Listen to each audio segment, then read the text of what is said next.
Okay, I'm Mary Helmer. I'm the state coordinator for Main Street, Alabama, and I'm your main point of contact from now on. Now you're a designated city, so emails and those types of communication things will come to me, and we'll spread it out through staff as we need to get things done. But welcome and congratulations. It's a big deal, a very big deal to be a designated Main Street community.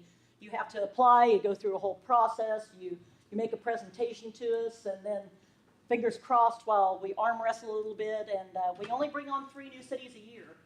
And you are one of the 3. The other 2 are South Huntsville and Scottsboro, because we like to see how far across the state we can go in 1 year's time. I want you guys to understand that this is your Main Street program. This isn't Mary's, it's not Marylon's, it's not Trisha's, it's not Jay's, it's not Randy's. This is your Main Street program. We're here to work with you and help you make your downtown be what you want it to be. So the recommendations that you're going to hear tonight are kind of the tip of the iceberg. It's the beginning of our journey. And understand that Main Street is a way to manage the changes in your downtown over time. You're already a successful community, a successful downtown, but there are opportunities for you to be better. And as you reach those new levels of opportunity, you'll have more things you need to work with and work upon. So the program where I was a local Main Street director just completed their 27th year in the program. So we're not a 5-year program, we're not a 10-year program. We're here to chill and hang with you as we need to through the life of your community. And we're very excited to be a part of that. So I want to tell you who your team is. I've already introduced myself. I'm Mary Helmer. I'm the state coordinator. I hail from the great state of Kansas. I have been here for the last 5 years, but I was a local Main Street director in a community a little bit bigger than this one, but no beach. It was Kansas after all, for 10 years. So I've walked the walk and talked the talk of what happens in a local Main Street community, and you're going to hear a similar story as each of the team members introduce themselves. I have about 22, 23 years of Main Street experience, and we bring with us the good, obviously, that we've picked up over the years, but also, don't do this. We've seen this, or I've actually experienced it myself. Let's talk about the good ways to get things done. Trisha Black is also with us, Marylon Barkan, Jay Schlinsog, and Randy Wilson, and as I said, they'll introduce themselves as they come up to do each of their parts. So one of the big things we find in all of our communities is the need to communicate better, and we heard that a lot here in Foley. You have a lot of amazing things going on. Not everybody knows it. So communication is key, and it's making sure that we continue to engage the community and come together with a common set of goals, values, and work together to achieve those shared goals. Basically what we say when we come in and do the visioning process and the on-street community engagement, those types of things, is we're allowing the community to participate on the front end so they play or pay on the backside. You want the community to be involved in the decisions so it's their downtown and they spend their money and they support you as you move forward. So that's really important. And nothing works better in communities than advocacy, that grassroots effort. Main Street at its heart is a boots on the ground, implementation-oriented program. So again, you don't have to worry about us working it. We're always going to work it, but you have to work it too. And Main Street works 100% of the time when a community works it. So you have great things to look forward to if you stick with the program and work through what you want. Just as an aside real quick, we are recording this, so you will receive PowerPoint with the sound in the next couple of days. Randy Wilson is always awesome and takes care of that particular part for us. He is leaving here and flying back into a hurricane, so you may not get it tomorrow. But you'll fly into the hurricane until tomorrow night. You're good. So you will hear all of this as you need to share it in your community. I think it's always good to hear it from the horse's mouth. One of the points that I want to bring up is Main Street is economic development. A lot of times we get kind of hung with we're promotions, we do great promotions, which is a wonderful part of what we do, but we're more than the after prom planning committee. We do much, much more than that. And promotion needs to hit that economic development pieces. And Marylon will be talking a little bit about that as she does the promotion piece. But at its core, it enhances the tax base of a community. It fosters entrepreneurship. You have some amazing entrepreneurs already here. It builds community capacity and creates those partnerships among key groups in a community. You don't have to own everything that goes on in the district, because what's the cool thing about downtown is everybody has a piece of it. It's the one place in your community that everybody can come and play and feel welcomed and feel like they're a part of your community. So we went through a visioning process on Tuesday night, and when the voting was done, these were the top 3 vote getters. So your downtown top strengths and assets came down to landscaping and attractiveness. This is one of the prettier downtowns we have had the pleasure of working in. The city financial support of the streetscape project and their vision for where downtown can go. And then the historic buildings. Big part of who you are is the authenticity of your downtown district. And this is one of the best communities we've been in when it comes to parks and the park system and the trail system, and you're so close to having everything connected. It's really going to be great. Some of the challenges that were noted were vacant buildings, though we will discuss later they're well disguised, but you do have a few vacant buildings. Not a lot of nightlife, some evening activities, and you'll see this continues to be a common theme. Traffic congestion, light synchronization. People feel like they're chilling at a stoplight for a while. But when you have how many cars a year going through here? 1 million cars? Seems like. Some crazy amount of number of cars. You're going to have some congestion. But really, it's not that difficult to get back and forth across the street. It was pretty easy traveling back and forth. And then there was lack of critical mass, and on that one I think it's more of a communication piece as well. As we walked around and we saw what was in your community and in the downtown district itself, it's pretty clear you have some critical mass already. It's a matter of communicating what that critical mass is. So in 5 years, people were looking forward. This is what they wanted to see. They wanted to see some goods and services that really helped reutilize those vacant buildings. So the few vacant buildings that you have, they want to see them up and running. They want some after-5 entertainment. People are hungry for social experiences here. But what they're hungry for is family-friendly stuff. We heard that a number of times. I want to be able to take my kids to the things that are occurring. A theater and a live theater, which is kind of fun. And then, of course, more specialty shops. And then attractions and activities. Again, you'll understand, you're a social group. Everyone wants to hang out. More entertainment options. Fine dining options. Last night, we went to the Jamaican restaurant, and it changes at night into a more fine dining atmosphere. So if you're hungering for that, you might be a little bit surprised if you just go down the street and cloth napkins and some ambiance there. So you've got a little bit of that cooking already. There is room for more. And then live performances and music. So you want to be entertained, you want it to be family friendly, and you want good food. Sounds like a fun place to be. We also did an on-the-street community engagement. That was pretty interesting. We had a lot of the middle school students, yes? Mm-hmm. Middle school students come, so you'll see that this is heavily geared toward the middle school students. Not the beer part, but the other part. We're going to look at that. But they wanted music. They wanted, art and street activities and lots of different kind of food, and they wanted, a playground with swings.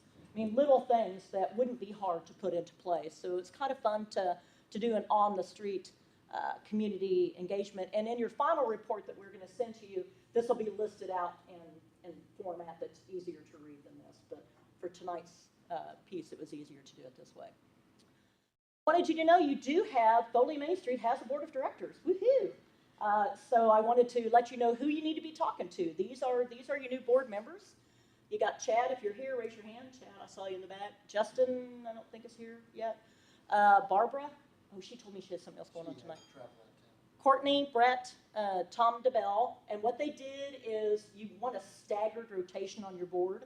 So what they did is you got 1 year, 2 years, and 3 years so that you can have a turnover every 3 years, because if not, you lose a whole great board of people all at one time in 3 years' time, and that's not good for the organization. Greg Driscoll, Ryan Wood, Francis Holt-Jones, Kristen Helmer, and Todd Conair. Am I saying that right? Conair. I was close. For 2 years. And then Clark Stewart, Anthony Kaiser, and Shannon Tierney for 1 year. And then so they already have their bylaws done. They've got their articles of incorporation. So a lot of the organizational stuff is being picked up, and they're filing for their 501c6.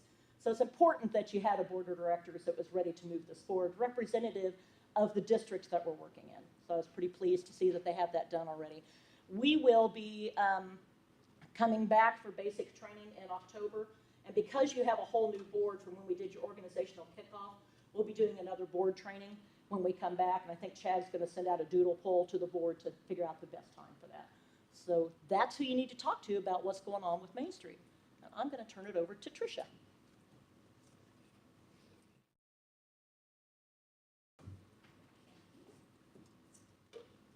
My name is Trisha Black. I'm the Field Service Specialist for Main Street, Alabama. I was a local Main Street director for almost 8 years in Athens, Alabama, and we self-initiated our program. So I know what it's like to walk into an empty office with a blank computer and not a very active board and no volunteers. So today we're going to be talking about organization. So that's going to address a lot of those issues.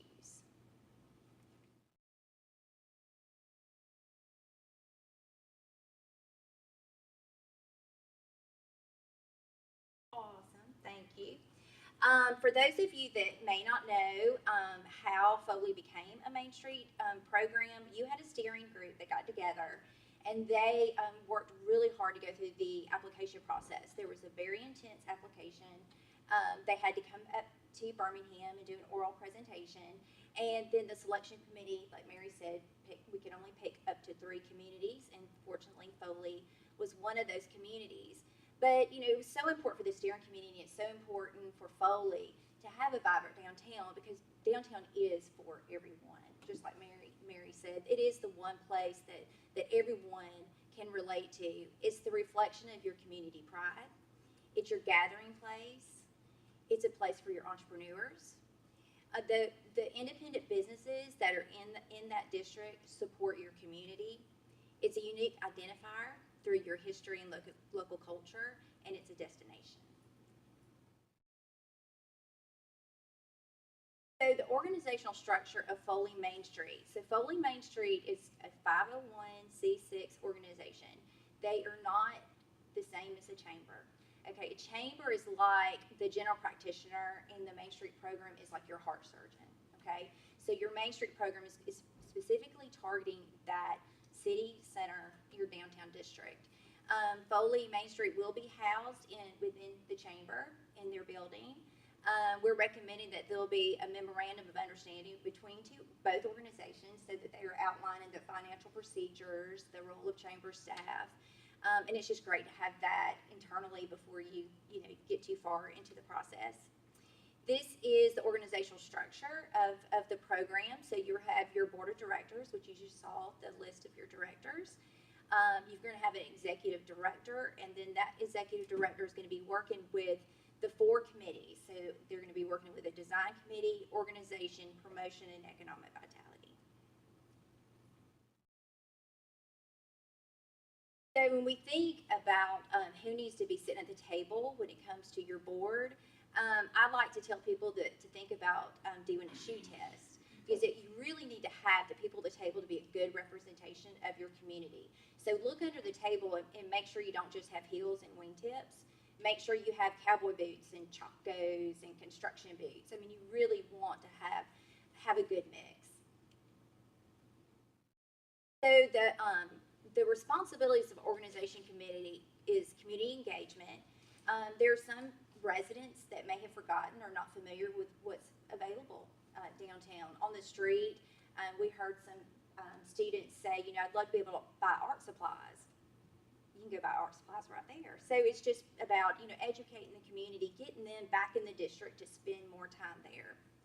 It also includes the volunteer management. So that's recruiting, retaining, and recognizing your volunteers. Raising money, can't do much without the funding. Partnership development, Main Street does not work in a silo, so it takes a lot of people, a lot of organizations, churches, and the schools to make things happen in the district. And then the public relations piece. So that is really pushing out the mission of Foley Main Street and publicizing the successes and promoting the involvement in the community. So first I'm going to talk about community engagement, which I was thrilled to see your Foley Rocks campaign. That's a great example of getting your community engaged. It's just a really simple, low-cost activity. Paint some rocks, hide them in the district. Families like to find them. And I put in here the picture of the trees. These are actually in Montevallo, but I was reading the comments where somebody here in Foley painted some rocks and then actually put this in the tree in Montevallo. And what a great way to promote Foley too. So if you pick up that rock, it's going to tell you what to do. You know, hashtag Foley rocks. Another way to do this, and I see Lori here, so Lori, I posted your picture, is to feature some testimonials. And this is a nod back to the fact that you had the Orange Crush bottling plant in your district. So this is I'm Crushing on Downtown. And when I was talking to Lori yesterday, you know, she said, we're not a pass-through, we are the heart to the beach. I mean, that's a message that you want to share with other people. I met these two young ladies yesterday. They both grew up here. One has never left Foley. The other one left for a little while and came back. But she said, you know, I love it. They both said it's home and it's special here. So these can be put in storefront windows. It can be pushed out in social media. You want to also, you know, make sure you're featuring testimonials from your business owners, but also your residents. So when you're catching people on the street, just stop them and ask them, get their picture, and just get a nice testimonial from them. Now, this is another example of community engagement, and this is an artist that has done this in Roanoke and Wilmington and Chattanooga, and it's a great example of community engagement. And what he does is he does a big call out to the community, bring a ladder, you know, to the park. And it could be a ladder of any size. You can paint it, you can put your name on it, it can be made out of popsicle sticks. And what he does is he creates a sculpture. This sculpture is only up for 6 weeks, and then you can come back and get your ladder. But it's just a great example when a community comes together that you can create something pretty interesting to the eye. And his whole message is to rise up. So it's like rise up Roanoke, rise up Chattanooga. So great community project. So then you've got your volunteer management piece. When you're looking at your volunteers, you know, take the time to really talk to them about what it is that they want to do. You can sit down with them with an application and have them fill it out and find out what their interest is. Just because they're into real estate doesn't mean that they want to work on the Economic Vitality Committee. They might want to have some experience planning events. So find out what their interest is and try to best match them up with how they want to spend their valuable free time. I also like to say, do not think about the people that are serving on every board in the community. You know, think outside of the box. I love having volunteers that rise to the top and become the rock stars of the program. And so always keep your eyes out on who that could be. And I love to use the example of sitting at the ball field where you see the one dugout mom that's frantically going through the shirts. And she's like, okay, what size did you need? And she's going through the pants and socks. And that would be me.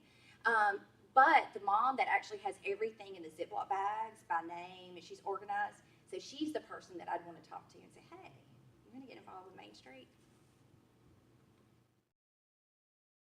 The next thing I'd like to encourage you is to really engage your youth.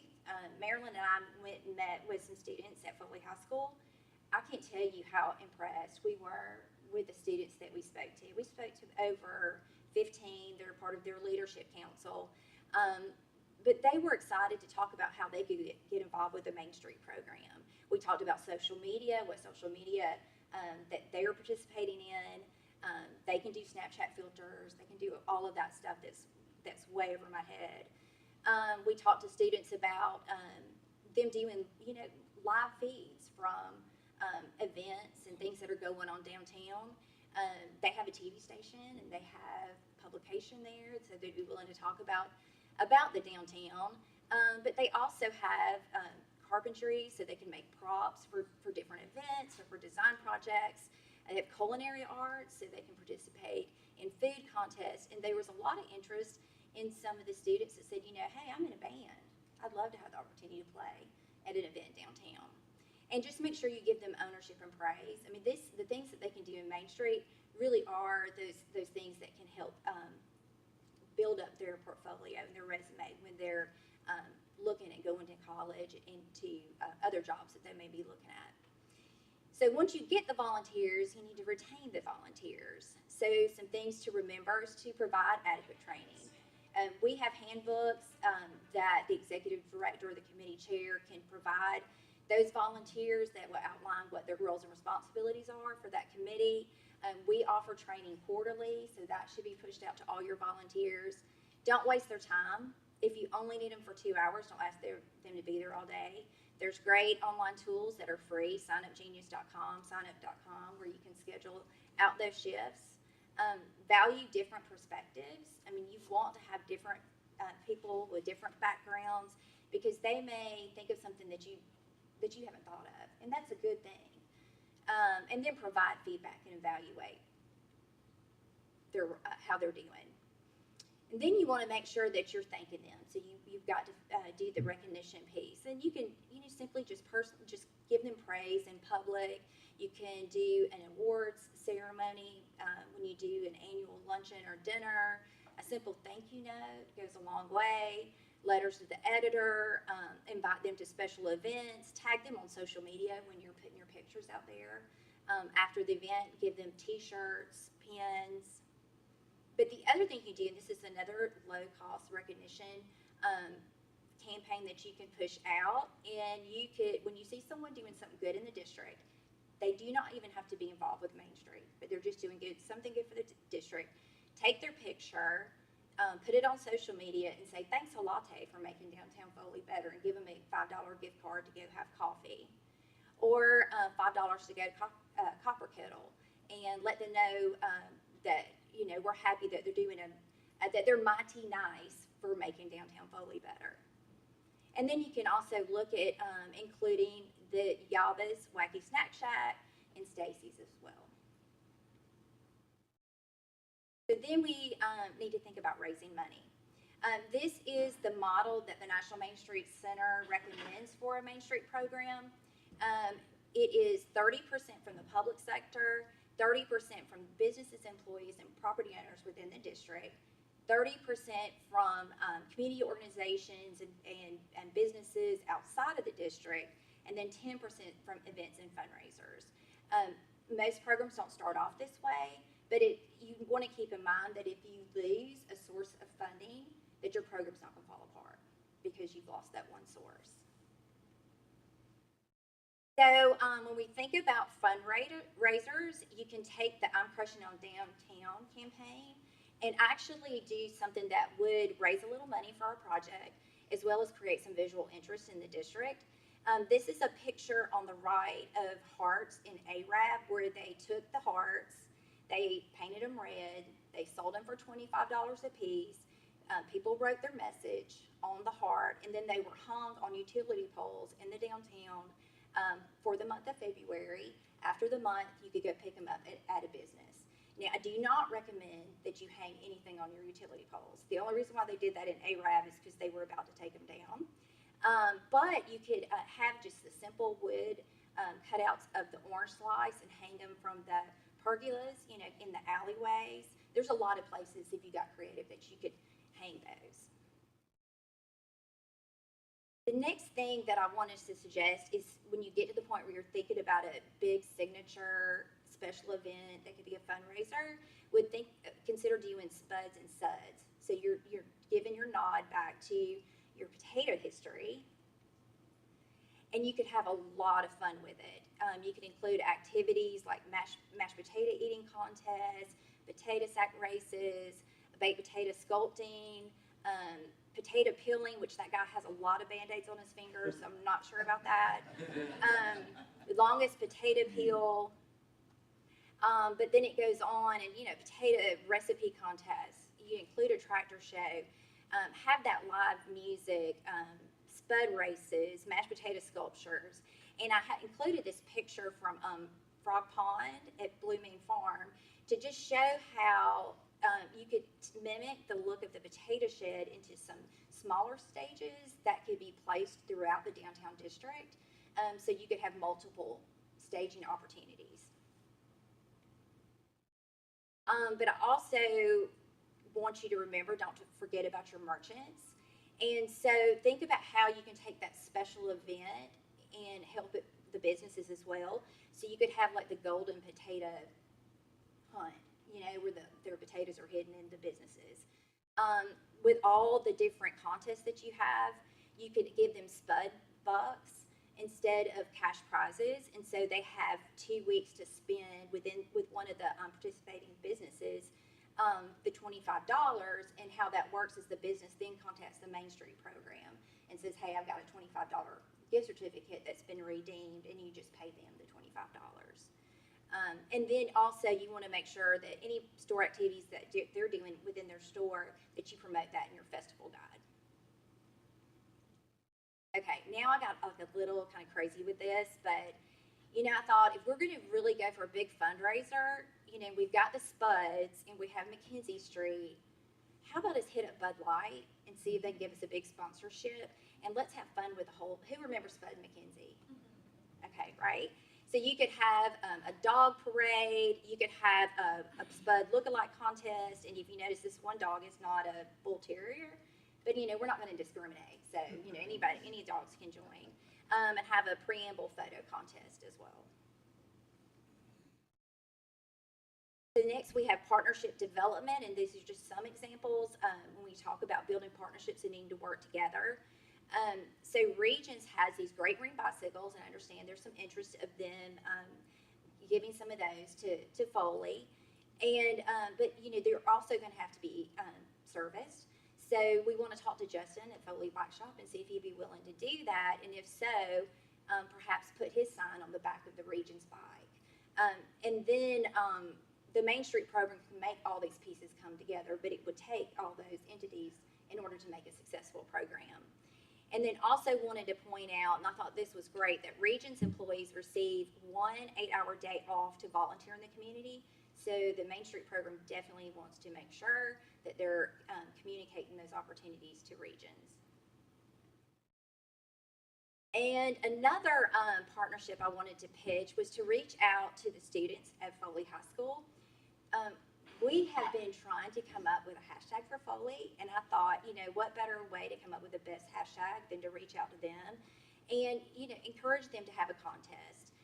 They're the ones that are primarily going to be using the hashtag, and think of a fun thing that you could give. I put winner receives $50 in downtown certificates, but that could be really anything to get them involved, but they would love doing that. So lastly is the public relations piece.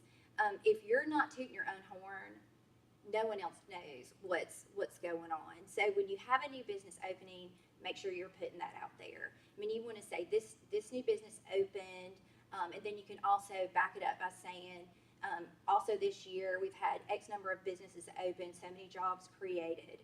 Add the human interest element to it. Why did the business owners want to open up a business in Foley? You could also, other story ideas would be just spotlighting your volunteers, writing letters to the editor, reporting those economic stats. You want to push those out because people don't realize just how many jobs are created within that district. Speak to different civic organizations, newsletters, keep the message out there on social media. Like on Facebook, you can schedule your post where every couple of months your mission is getting pushed out there. Foley Main Street is dedicated to down to. You want to keep that out there because you don't know the people that are hitting your page for the first time. They need to be reminded over and over what your mission is. So this is the organization piece. So with the money and the people and the communication and promotion of what you're doing in your downtown will lead you to have a vibrant downtown and a successful program. So next we'll let Marylon talk about promotion.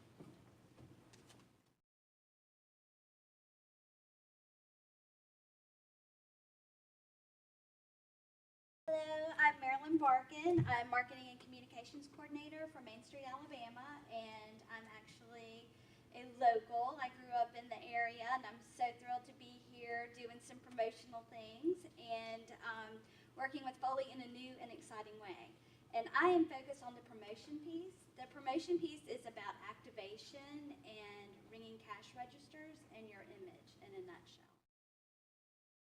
I like to look at promotion as any opportunity that you have to bring people together and build community. It's very simple, it's very straightforward, and it's very clean. This is what we are going to do here.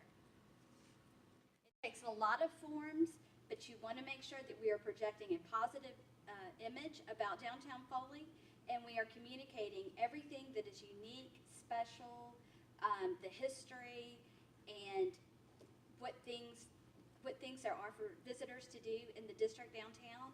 So really we want to project positivity, excitement, and vibrancy. One good way to do that in your district is to begin with a little tool we like to call placemaking. It is a national movement, and it really is giving people things to do in your district. A lot of these, you'll see this word through the presentation, lighter, quicker, cheaper.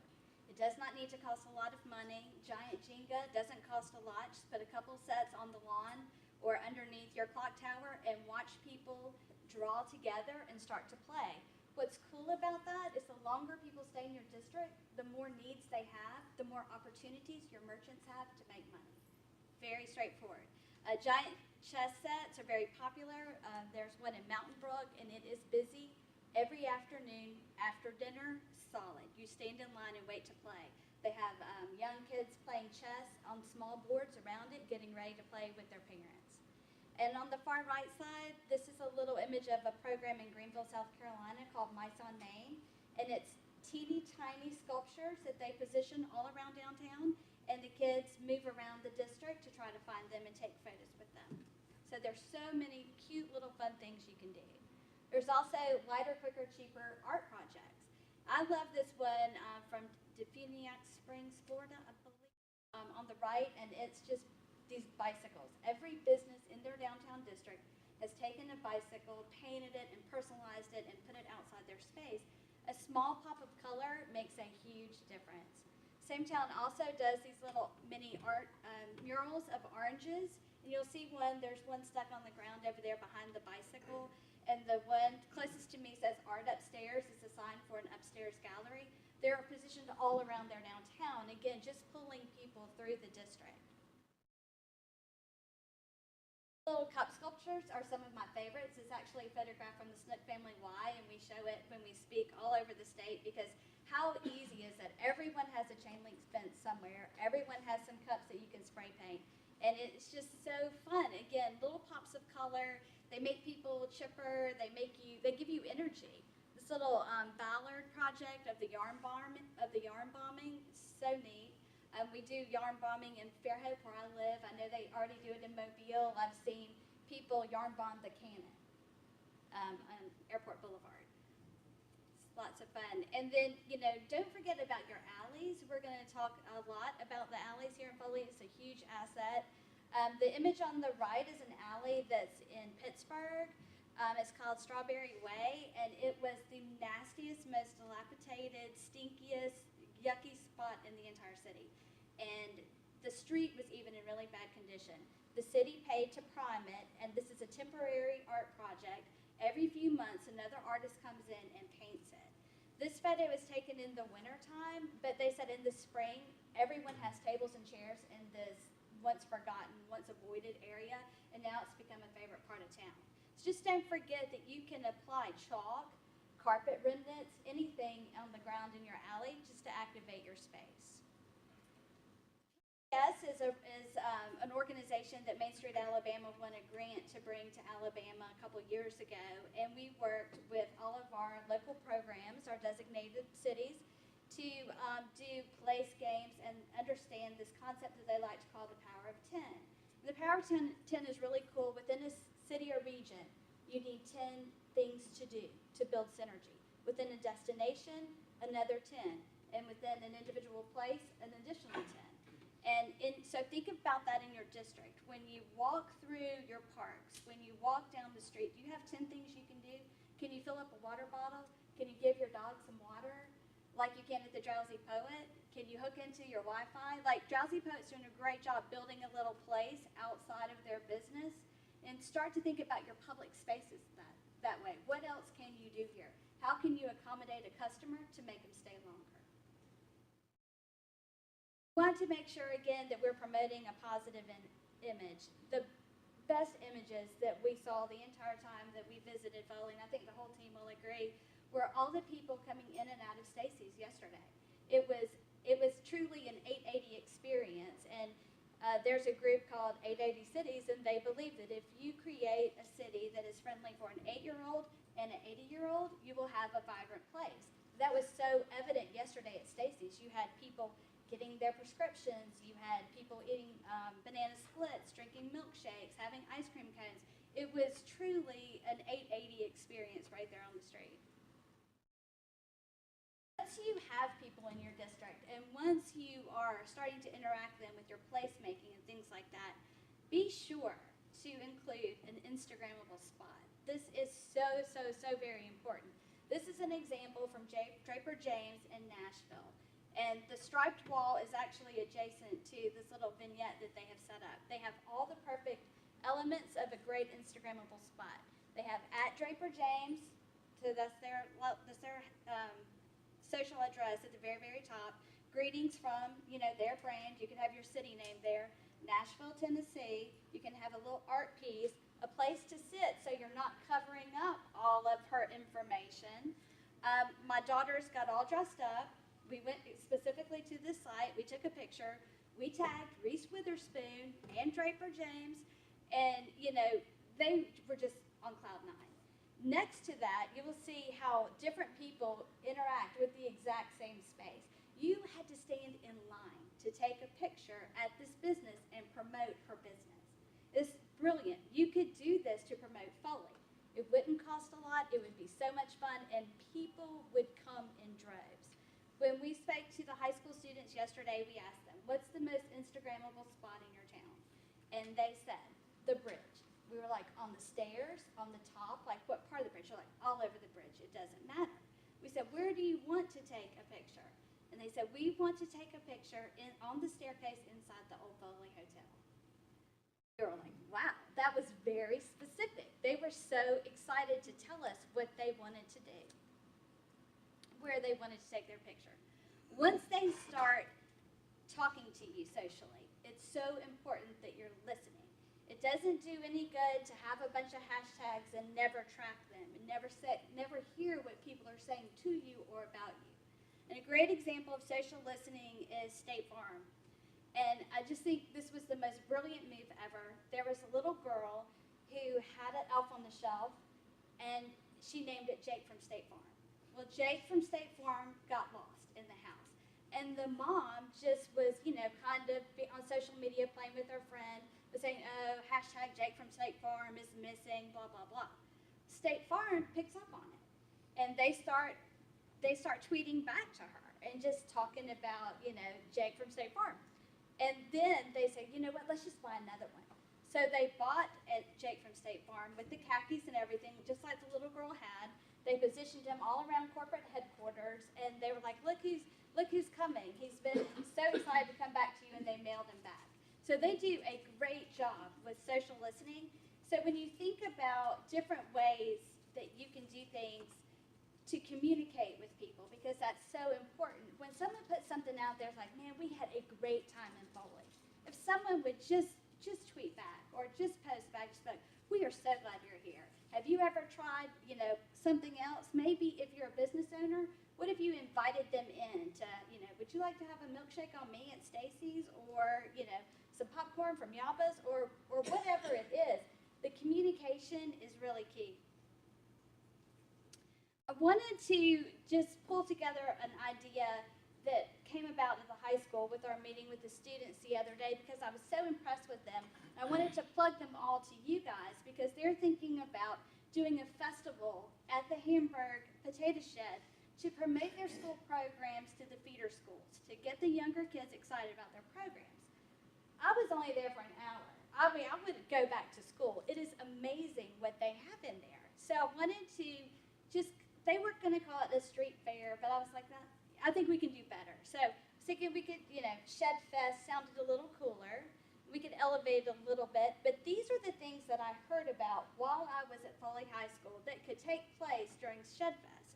Their shop class builds urban garden plots out of cedar, beautiful picnic tables, shooting houses, which kind of floored me, and chicken coops.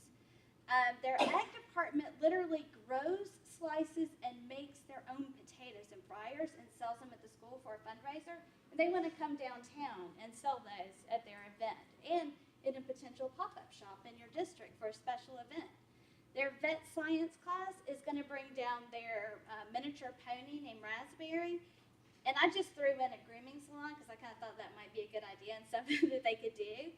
Their band department has a steel band and a jazz band, and they wanted to play at the festival. And they expressed interest in having open mic for comedy acts and their own bands. And the art department just blew my mind with the pieces that they had in the hallway that could be incorporated in a million ways in the downtown district.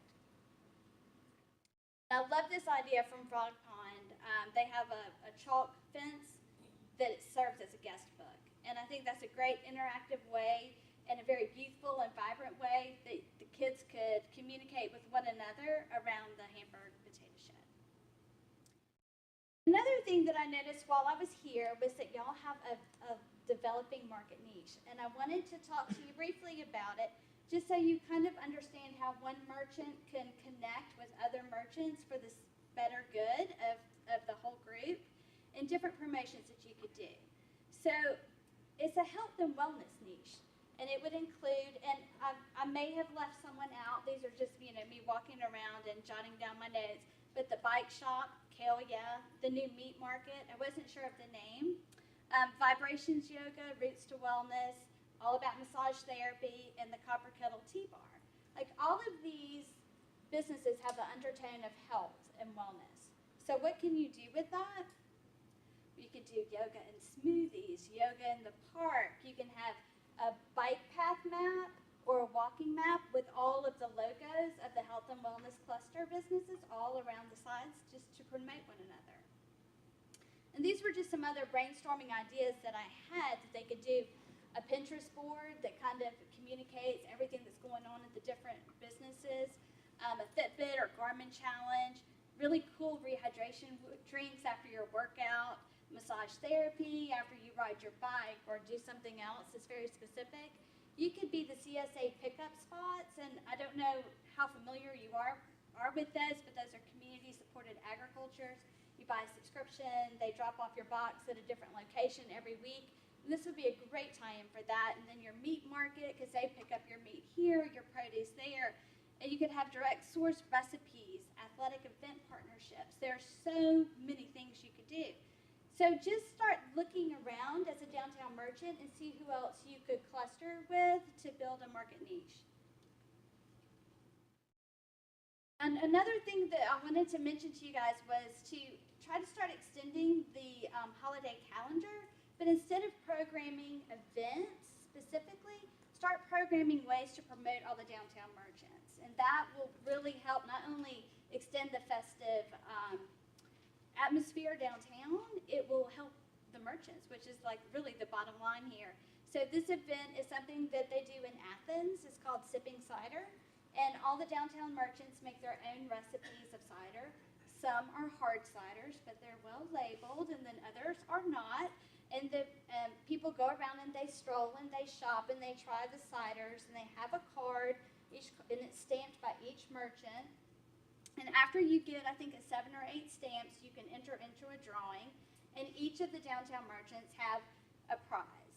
But they're all drawn by the Main Street office when everything is turned in, and then people go and pick up the prize at that particular merchant. So you're bringing people back into the businesses with this promotion.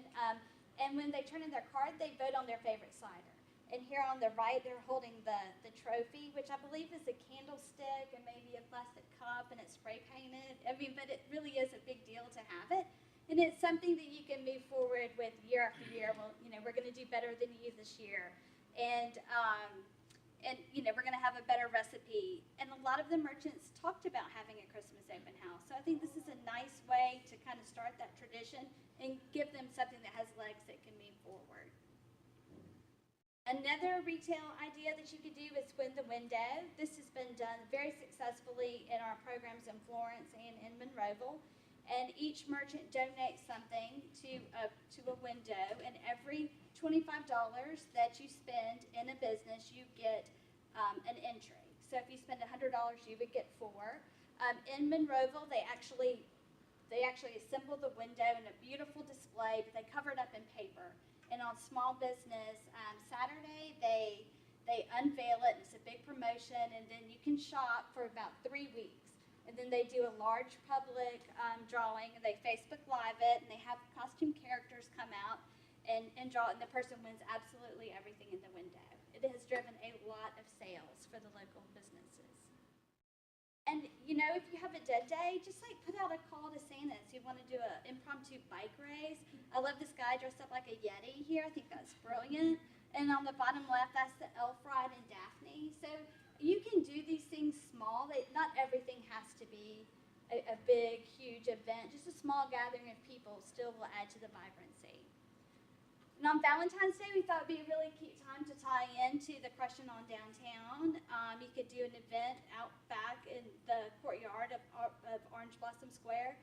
I always think of orange drinks, Orange Crush, but also the Orange Thing at Highlands Bar and Grill. You could recreate that. Orange roses, you know, just kind of make it a fun evening and, you know, promote Valentine's Day. And it could be one of your monthly events, which we will get to in just a few minutes.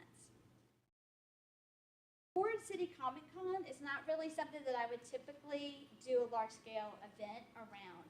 I wanted to give you guys this as an example of how you can take something that's already going on in your community, and it's a good event, but it could be great, and it's got so many wonderful graphic opportunities. And I like it because it's youthful, the colors are vibrant, and it just looks really fun. So we're going to get into this. This is an event that your library already hosts. When we were talking to the high schoolers, they were shocked that there was a Comic-Con in town, and they didn't realize it. So how can you elevate this in your district already? With temporary comic art by high school students on static clings in the windows. And the more I thought about it, I was like, how cool would it be to tell the history of Foley in comic strips and have them all the way down your street, a progressive story. You could have kids doing their costume contest, because I know every parent wants to reuse those, because we have a ton in our closets. Superhero school visits to tie in the kids. And again, it's all about vibrancy and energy. And how could you promote your downtown businesses with silly comic strips like this one? I just threw this up. You know, dude, Covert Comics blows my mind. And you could do those with all of these fun little businesses and cross-promote during that time.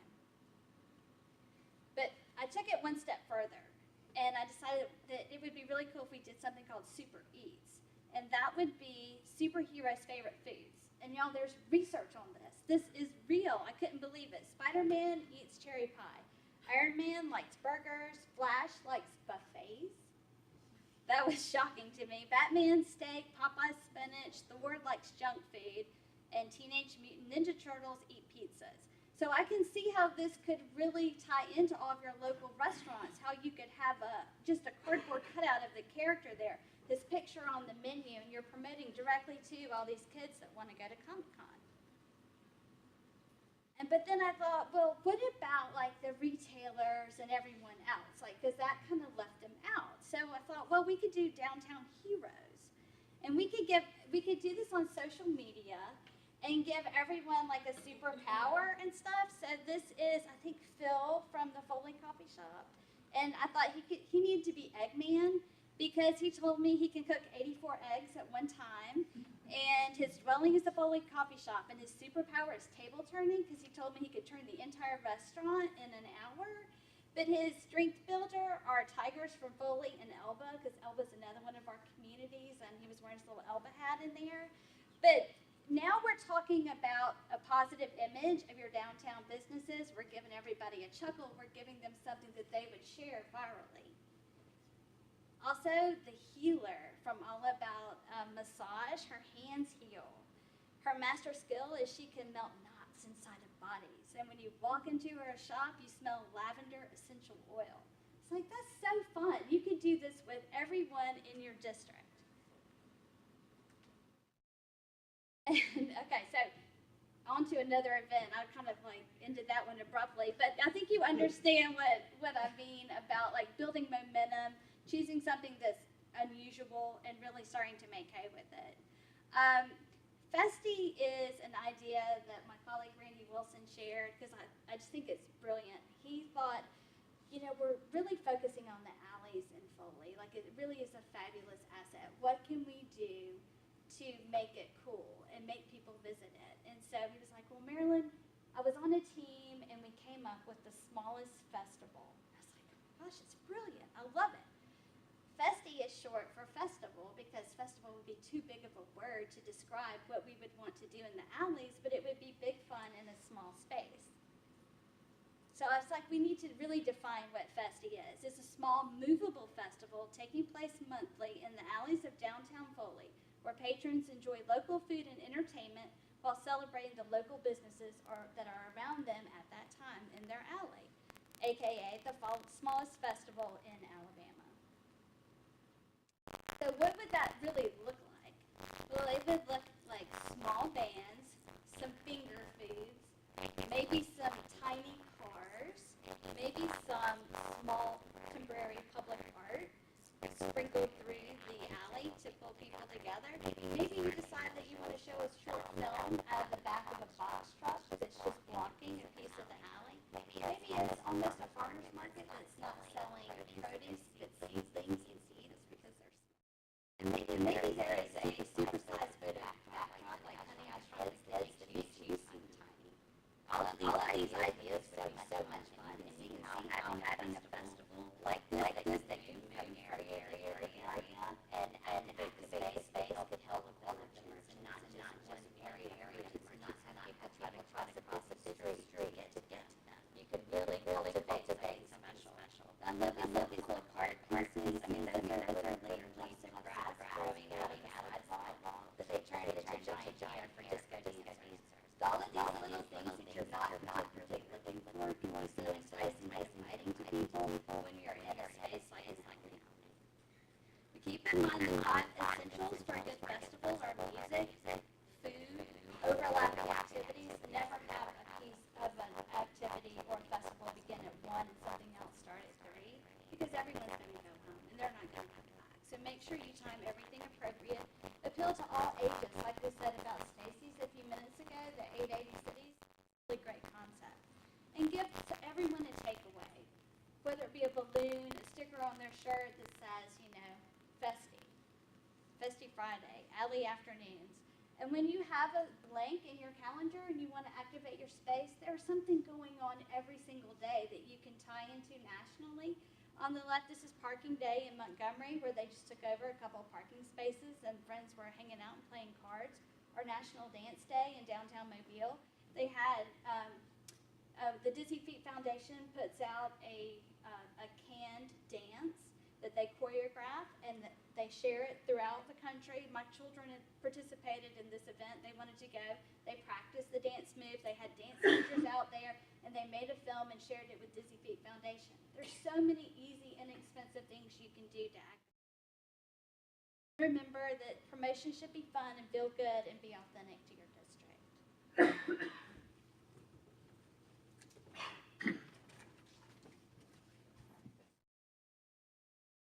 Good afternoon, Foley. That was underwhelming.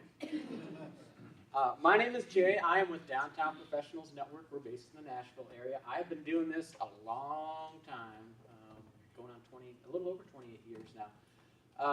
But I'm thrilled to be here in Foley. I think of all the different things that I do, and as long as I've been doing them, getting in towns, working with folks like you that are just getting started and have that wide-eyed, bushy-tail kind of look and feel to them is just really inspiring and invigorating for me, too.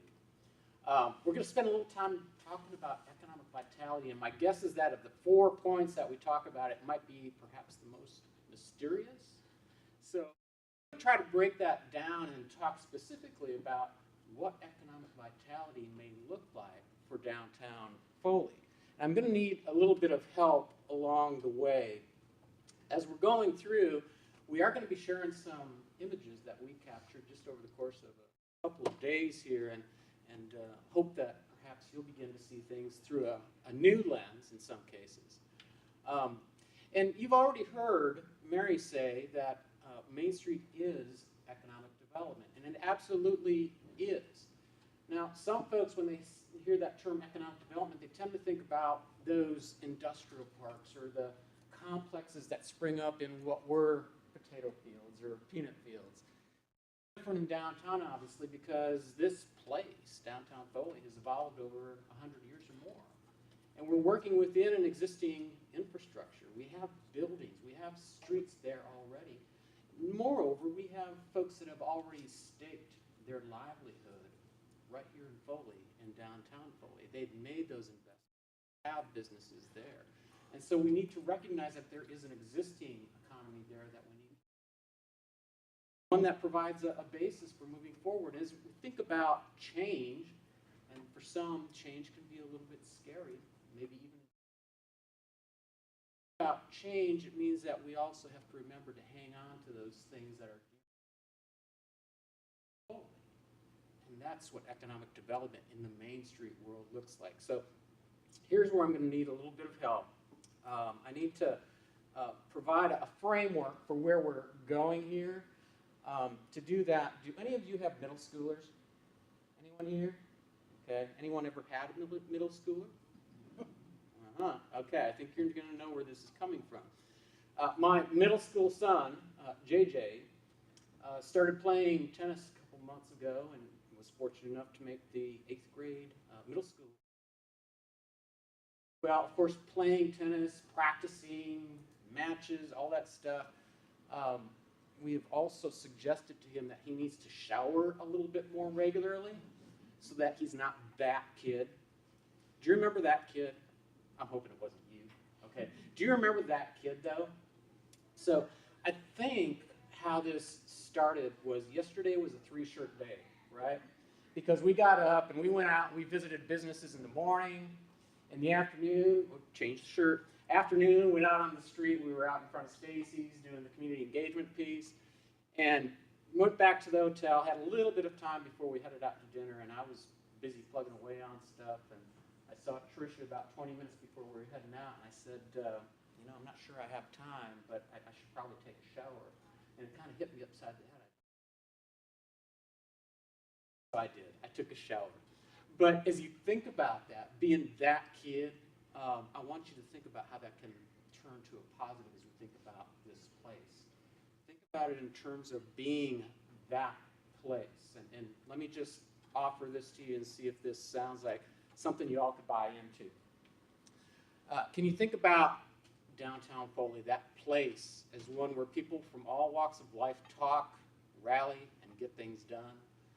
A place that supports businesses and welcomes new neighbors to the downtown mix. A place that nurtures and offers an authentic hometown, downtown experience. And that place with big dreams for the future and a plan to get there. How many of you could buy into that? All right, I'm going to say everyone. I'm going to say everyone. So what I'd like to do is just share with you some observations, some of what we've seen as visitors outside, but also reinforce to you that you're not, in many cases, that far away from being that place. So let's begin here. Let's talk about that place where people from all walks of life talk, rally, and get things done. And we certainly saw some of that happening even 2 nights ago at our visioning session here, where folks got together, shared ideas, and Mary shared some of the results that provide a good basis for us moving forward. We had a lot of middle schoolers, and not just middle schoolers, we had others stopping by to chat with us and give their input. And some of you also participated in an online poll. And I'm only going to share with you some very early preliminary results right now because it's a smaller sample and it's going to be open for about a week. But maybe this will at least tease you a little bit. And let me just warn you, this is not going to make the pessimists happy. All right? So we asked folks, how strong is the sense of community or sense of place in downtown Foley? Now, the highest that score could be is 5 because it's ranked based on those hearts from 0 to 5. And we came in at 3.63. Consider that 3 would be average. So folks here are saying, yeah, we kind of feel that sense of community. We feel that sense of place here in an above average way, 3.63 out of 5. We also asked folks which of the following best describes recent trends in downtown Foley. They could choose from improving or making progress, steady or holding its own, or declining or losing ground. Check this out. 64% improving or making progress, 36% steady or holding its own. No one said losing ground. And when we asked how promising is the future of downtown Foley, again, the highest this score could be is 5. 3 would be average, if you will. Check this out, 4.23. There's a buzz underfoot here. There's something going on. Folks are noticing something's a little bit different. Now, as we take that move forward, one of the things that's really, it's been a common thread. You've heard this from all of us already, and it's only going to be emphasized here. One of the things moving forward is going to be that communications piece. Sharing the story and sharing the message, and yeah, that's happened this week in those different forums, but think of that as simply a launching pad for moving forward, if you will. Yeah, we did get out on the street yesterday, and we did some what I call counterleaning, actually talking face-to-face with business persons up and down the street. And I will tell you that we cannot overvalue the cool kind of communication where people actually talk face-to-face, not text, not email, actually get together and talk face-to-face. So what we began yesterday with these face-to-face visits, just stopping in. We couldn't get to everyone. Wish we could have. I think we got, between the 5 of us and the folks that were accompanying us, we probably got to 25, 30 businesses along the way, maybe more. Couldn't get to anyone, but let's think of this as a good launching pad. Main Street will soon have an executive director who in many ways will be the eye, the face, and the voice for Main Street. But Main Street Foley Main Street, excuse me, Foley Main Street has to have many faces, many voices, many taking on that role. So what we're suggesting is that this is the start of an ongoing business visitation program where we're communicating one-on-one and sharing information with folks that stake their livelihood in the district. And even taking that a step further, it means getting together around tables as groups, talking about what each other are doing and how we might be able to better work together. It also includes doing things like what might be periodic networking events. Maybe it's a quarterly kind of opportunity for businesses to come together, to have a little bit of fun along the way. Maybe there is a specific topic for downtown businesses or property owners that would make for a good 15, 20-minute kind of lunch and learn or education opportunity. But then it should also include what we like to call our show and tell opportunity. It's just a chance for you. Bring your puppets, bring your cupcakes, whatever it is. Show them off. Talk about changes that are happening. It shouldn't surprise me anymore, but oftentimes you get in communities and we find out that, in fact, John on one block doesn't even know what Martha on the next block does. And just getting together oftentimes is the spark plug for a whole new level of collaboration. Opportunity to leverage each other's experience and resources in that story. So, let's talk about that place downtown Foley that supports businesses and welcomes new neighbors to the downtown mix. So we had a chance on our walk around yesterday to meet a few businesses that are new neighbors in the neighborhood, so to speak. Some others that are still in the making. And one of the things that I always like to ask folks that have recently been through this process or are still going through this process is, so how is it working with? Usually when I ask that question, I'll take a step back because that's just kind of like opening up the floodgates for spewing, right? And you know what happened here? Folks couldn't say enough good things.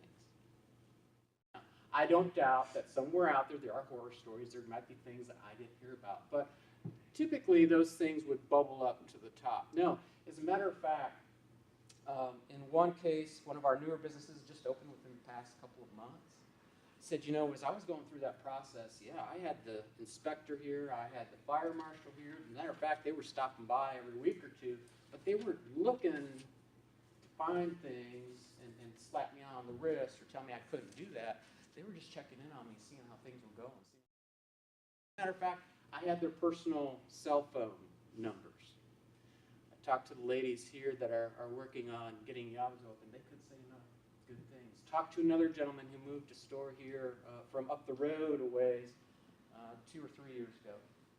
Never felt welcome where he was. The first time he made contact with someone at the city of Foley, explained his idea of what he wanted to do, they said, you come on down and talk to us.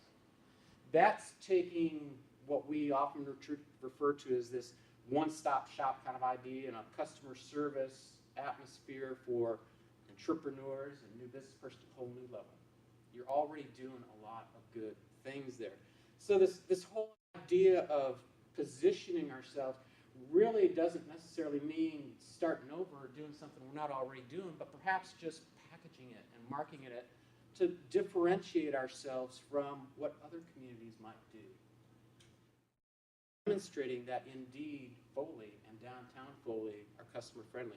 Now in Hartsville, South Carolina, that took on the form of the Navigator, your development partner. Even had a physical presence and a place where both existing businesses and anyone with an idea for a business or going through the development process could go and find get access to different resources of the folks that they needed to see to help them through that process.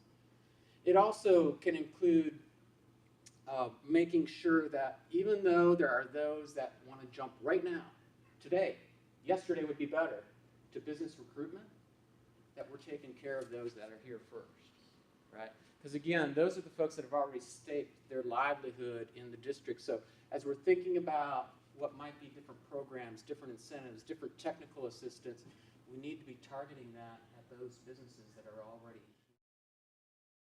Even as we move forward, next year we're going to be doing the deep dive into the market analysis process. Yeah, we'll be thinking about new types of businesses that could join the mix and help round out that mix. But moreover, we're going to be thinking about, okay, how might our existing businesses better position themselves in the market? Or what might be some new products or service lines that they could add to the mix to help increase their market share? Now, it was interesting. Mary mentioned from the results in Tuesday's visioning session that one of the top weaknesses cited there were vacancies. And there's a real want to fill up vacancies. And we observed a few. I'm guessing that Jerry Lee owes me at least $5 for getting this one up there, right? We observed a few, but as Mary said, many of them must be well disguised. And as we've had a chance to walk around, yeah, we've observed a few, but we never got that sense of, whoa, there's a lot of vacancies. Never got that sense. Now, it's not to say that it's not important, because each and every one of those empty storefronts that we encounter, that is lost economic activity for downtown, lost economic activity for Foley.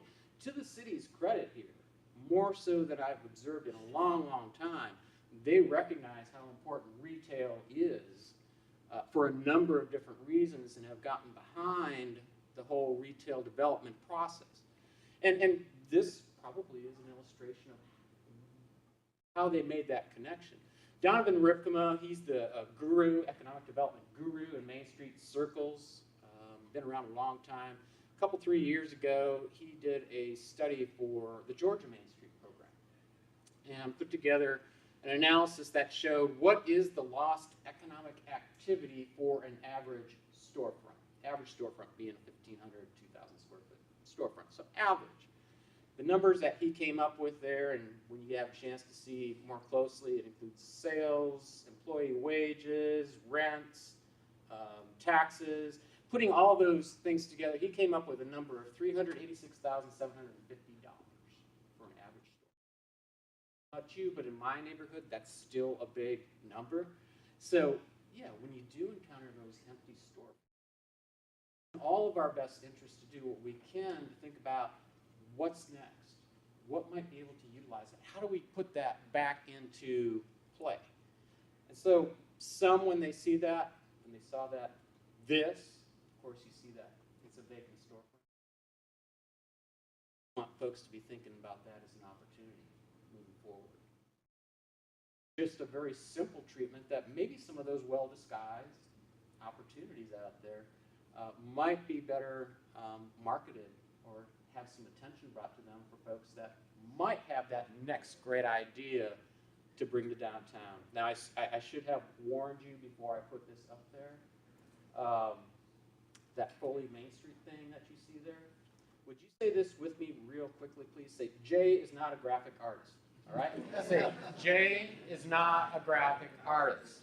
Now, that's very apparent, obviously, right? We call these slugs or placeholders. I just wanted something to put there, and you'll see more of this coming along, so I may make you say it again.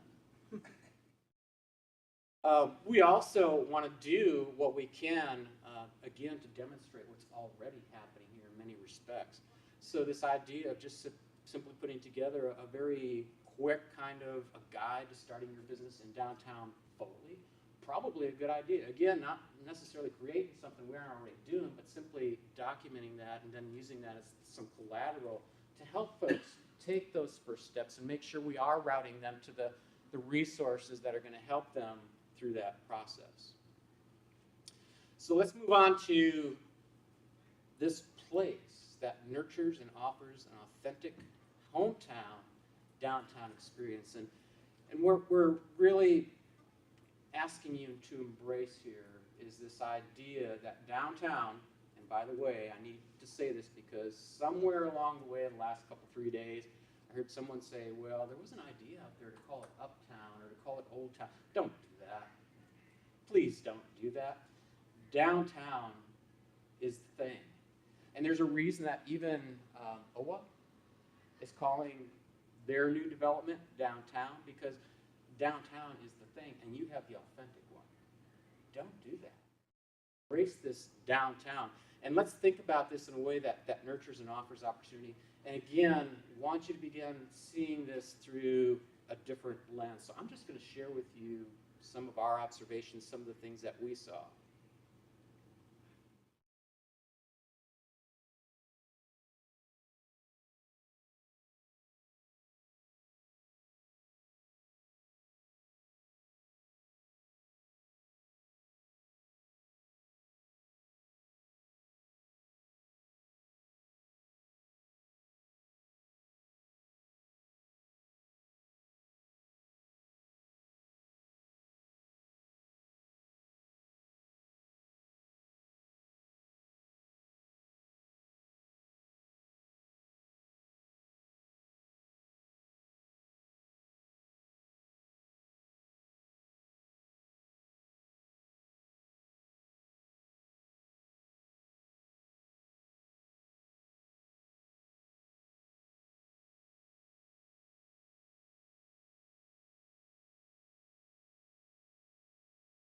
How many of you have seen those faces?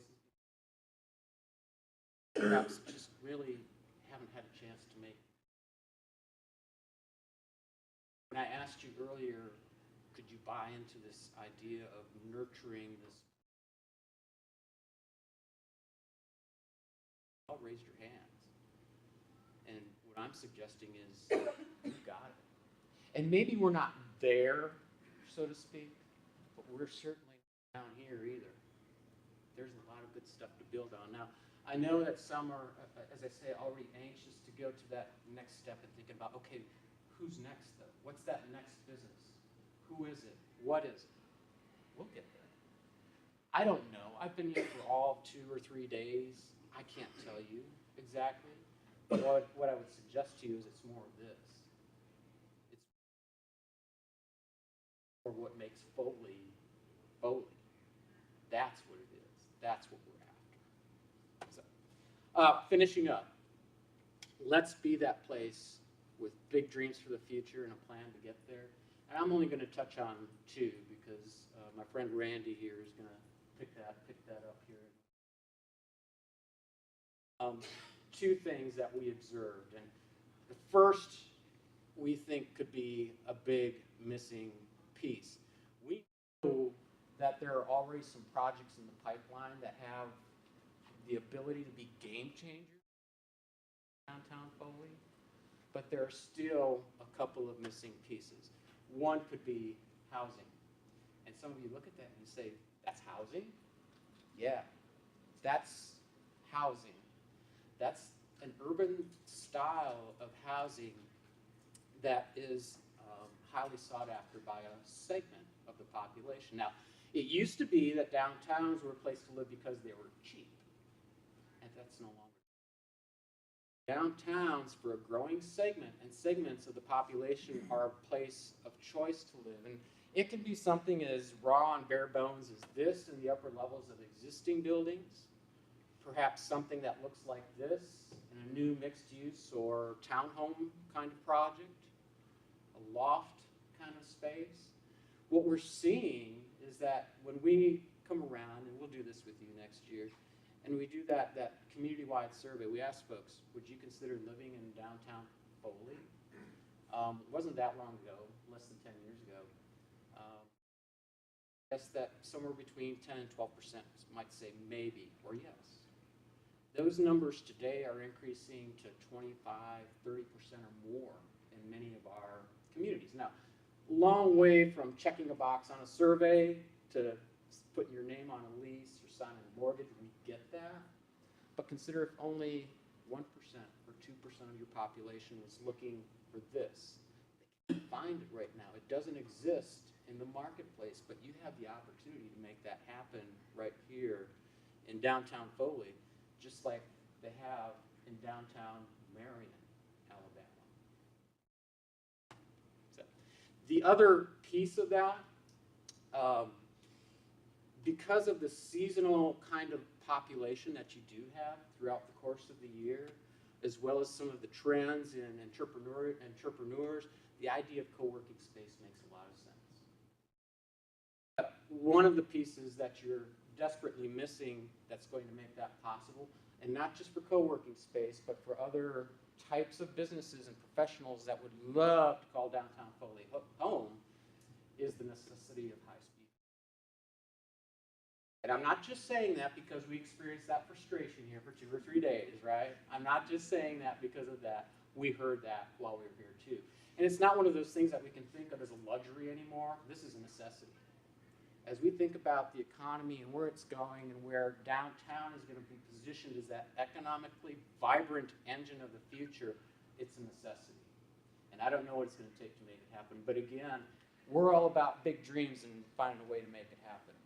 So we need to do that. So that's where we're at. I think if you'll buy into that, and I see a lot of heads nodding, I hope you'll see now that, again, we're not starting here. We're starting here. There's a whole lot of good stuff to build on. So let's take it to that next level. Thanks, everyone. Randy.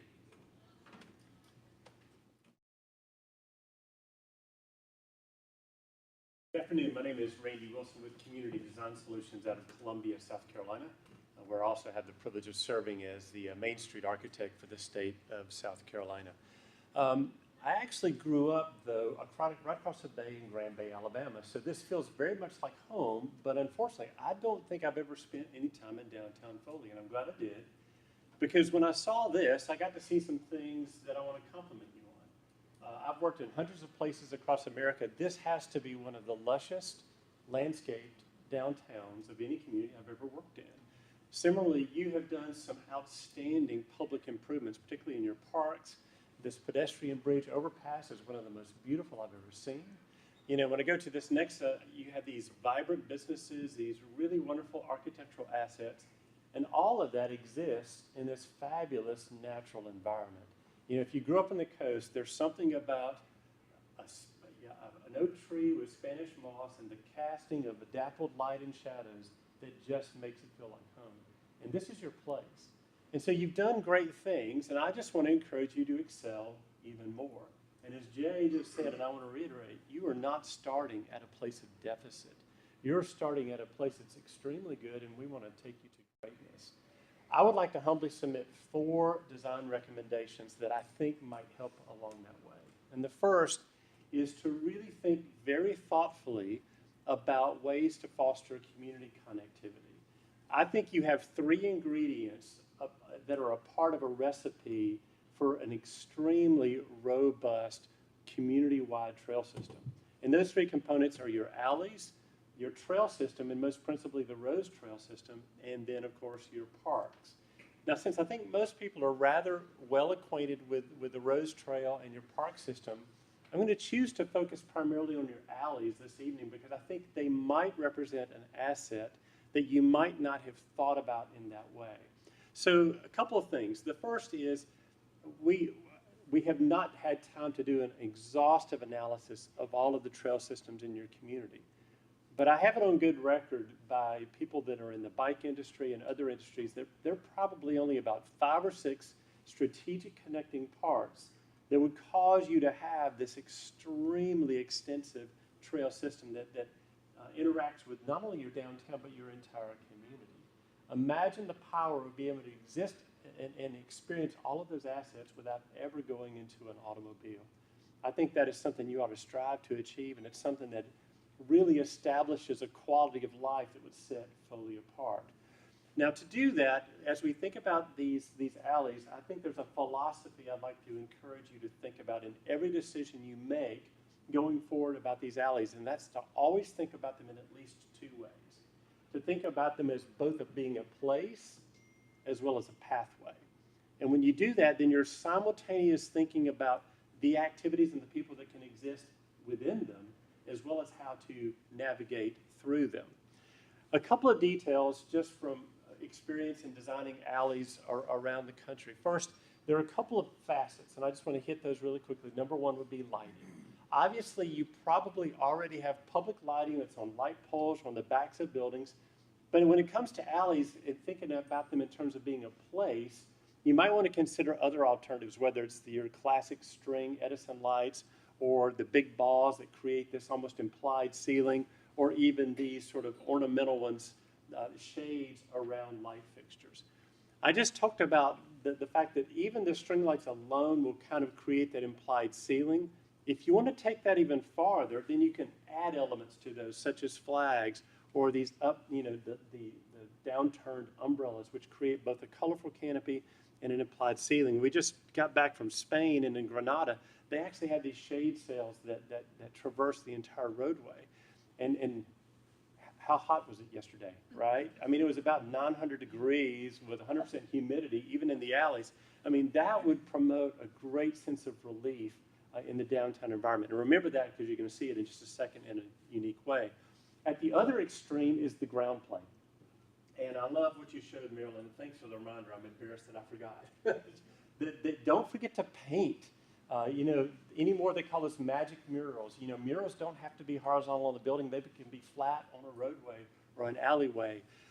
You have a precedent in some of the entryways of your alleys of the stamped asphalt. I think that's a fantastic approach. It's what I'm going to show you in a rendering in just a moment. Just some general rules of thumb. The darker the color, the better, okay? And the more neutral the color, the better. But yeah, so we'll come back to that in a second, but here's just some alternatives. And then, of course, you have the walls themselves, but don't limit yourself in thinking just the walls of the buildings. Yes, we can use the walls of the buildings for paint installations and murals, but also great dining opportunities, especially in a place that we still need to move vehicles and people through. Include kind of these fold-up bistro tables and umbrellas that don't take up much space at all. This, believe it or not, is all grown landscaped material. And so creative ways to, when you have those missing edges in your alleys that don't have buildings or fences, then perhaps you can do some of these installations. And of course, populate it with art. I mean, anymore, many communities do art in the alleys. But you may want to consider both permanent installations, such as murals that you see on the bottom, or portable piece of installations that you can move about, or I like the chalk art that provides interactivity opportunities for the public. And of course, necessarily, I mean, alleys they're utilitarian places, and we have to recognize that, and frankly, we need to make sure that never goes away. But they're creative strategies. These are major hooks on installations of metal to get the trash up off the roadway service or away from rodents. You know, your drains can be very, very creative. You don't just have to use a utilitarian drain, but especially in alleys that support restaurants and you've got food products and grease traps, the ability to be able to wash that stuff away becomes very important. You know, transformers can be covered with vinyl or they can just simply be hand painted. And just because you have chain link fence doesn't mean we can't insert something a little bit more creative. Create ornamental insertions of fences along these alleys. You have figured out the fact that alleys need to be demarcated at their arrival and departure points by some form of a gateway. You've done this with these pergolas in many of the installations, and kudos to you for that. Perhaps at the places that you don't, or at the other ends, you may want to consider similar or different treatments. You know, I would think going forward, especially given the programming and the promotions that Marylon was talking about for the alleys, that perhaps you start to give these identifiable names. You know, you got Alley X, Alley Y, Alley Z. Of course, I'm thinking you should give them more creative names than that. But that way, as the festing moves around, it's like this month it's going to be an Alley B. Next month it's going to be an Alley C. Next month an Alley D. And so move those festivals and give them a sense of identity. I forgot to mention that there was two words that I had on the bottom of an earlier slide, and the one was promotions, and I want to remind you of how it's not enough just to make these physically attractive, but you have to populate them with promotions. But there was another word on that slide, and the word was permission. What we heard repeatedly this week was people didn't know that they could use the alleys, either as a thoroughfare or to walk or to park temporarily. And so make sure there's sufficient signage that people understand that. Matter of fact, just for fear that I might forget later, we did hear about some parking issues, but I have to be honest with you. As I walked around, I saw plentiful parking. But the lament was it's hard to back up. You know, the other lament that I heard from a merchant was, I've got plenty of parking behind my building down the alley, but people don't know they can go down the alley to get to it. And another thing that we heard was, well, I see the parking lots, but I don't know if they're for me or for somebody else. Are they public? Are they private? Are they free? Am I going to get towed? And so some of those are some of the things we need to wrestle with. But when it comes to the alleys, make sure the public knows that they are permitted to use them. Communication and publications. I'd like to show one soup to nuts job on a project I worked on in Gulfport, Mississippi. This is Fishbone Alley. And so if you think you've got a challenge with your alleys, look at that, okay? You should be encouraged right now. You have so much, your distance to the finish line is far shorter. But the things that I like about Fishbone Alley is the fact that it didn't try too hard. Don't try to make these alleys perfect places. They need to have those nooks and crannies and those odd kind of whimsical moments. You can see we didn't cover up a whole lot of stuff, but the things that we just did it in a very artistic manner. I mean, this is nothing more than a wood privacy fence, but a local artist turned it into a piece of work. And this electrical box just simply had this guy put his artistic touch on it. And I agree with him. Make this sucker funky, okay? You know, have some fun with these things, and all of a sudden these turn into places and not just pathways. And again, this is the pathway, and you can see this box, which can, you know, conceals that chiller, is simply a piece of plywood. Now you conceal that piece of equipment and become something enjoyable. Well, forget Gulfport and forget those other places. What about Foley, Alabama? So I think everyone knows where I'm standing here. I'm in the middle of the alley that's behind Hotel Magnolia, and I wanted to show you what might happen if we took some of those principles and applied it here. Existing conditions, again, not bad at all, but maybe it would be better if we could conceal or screen some of these roller carts, perhaps introduce some shade. What can we do for some of these blank walls, et cetera, or the chain link fence? And so in this first iteration, just would be that first gut level. And again, what I would recommend is, just like you've done in other places, is that stamped asphalt. And again, by creating this common texture in the alleys, you've distinguished them from both the roadways and the adjacent parking areas. And now, and in addition, because of both the color and the texture, those who do use the alleys for a thoroughfare on the automobile, we're probably going to tend to go a little bit slower, which is a good thing. since we want to have pedestrian activities.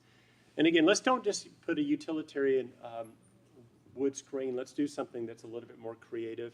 And again, if you can introduce some form of shade sails, all of a sudden now you not only have that implied canopy, but you also have a lot of comfort in the heat. And then again, art in the alley. Let's take advantage of some of these blank walls and put art in there. And as Marylon alluded to, create those moments for Instagram photos. So, you know, when this thing becomes active and the outdoor bar, you know, spills over into the alleyway itself, and people take photos in there, all of a sudden, this now has become just as much a place as it has a pathway to get you circulating throughout the downtown.